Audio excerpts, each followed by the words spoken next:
Thank you very much. It feels almost like being at a revival because the best revivals are where we hear the God story and our stories connect with the God story.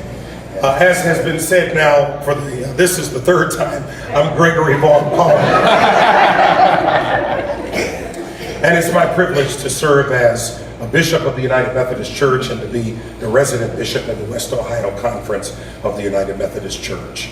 I am obligated to tell you at the outset that the judicatory or conference that I serve has not taken under consideration ballot issue 1, nor endorsed it or opposed it. As you will understand, our global denomination has not spoken to this particular ballot issue.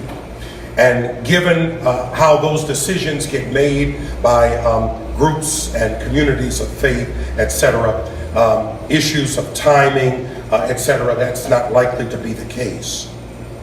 I also want you to know that my presence here today is not a part of any partisan electoral campaign, and nor do I intend to address such.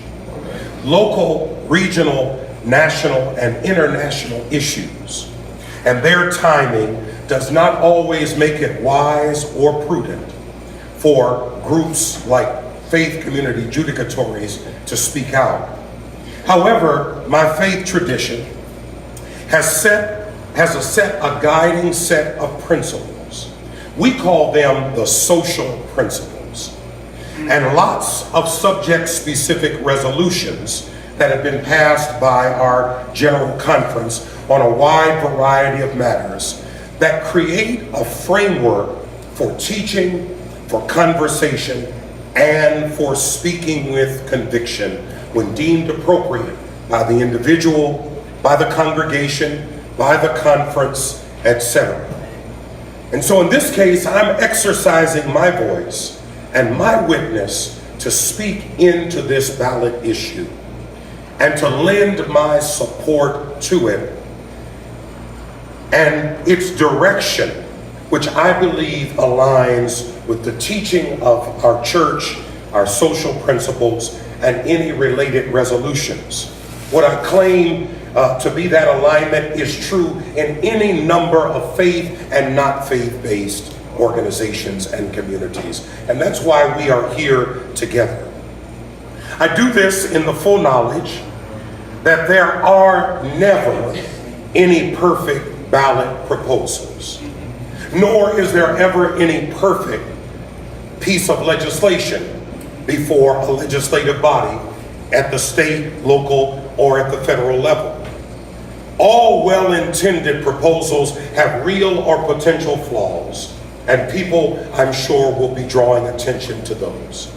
But I believe that ballot issue 1 bends in the direction of putting more emphasis by more of the community and the systems of which we are a part on rehabilitation and redemption, on building people and building communities, or should I say rebuilding decimated communities. Further, its presence on the ballot creates an enormous opportunity for conversations throughout this state from people across all sorts of real and perceived barriers, that together we might find the proverbial sweet spot in solving the most intractable systemic problems that decimate our communities. Too many people have been lost to this current iteration of the drug crisis. Too many homes, neighborhoods, and communities, as you've heard from these stories and testimonies today, have been left bereft and empty of people who should and can make a positive contribution to the whole community. There is little doubt that the drug crisis in its current iteration, the high rates of related incarceration, is a concern for all of us. The human cost and the staggering financial costs are taking a toll every day on all of us. Because we are all concerned, we must in turn choose to engage rather than to look the other way. And to find pathways together to a better future for all of us.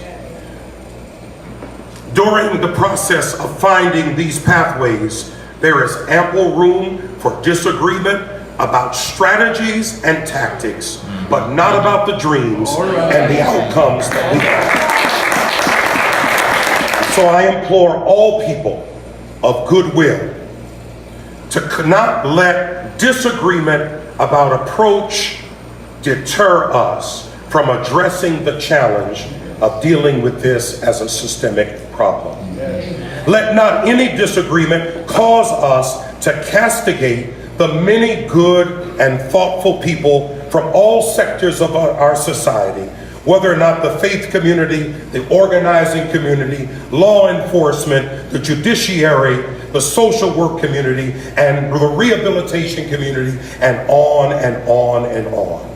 I am absolutely persuaded that at the end of the day, it will take all of us and the resources that we can bring in community, collaboration, and cooperation to bring about the change that we wish to see, of which ballot issue 1 is only a step that will lead us to having communities that are safe and humane for everyone.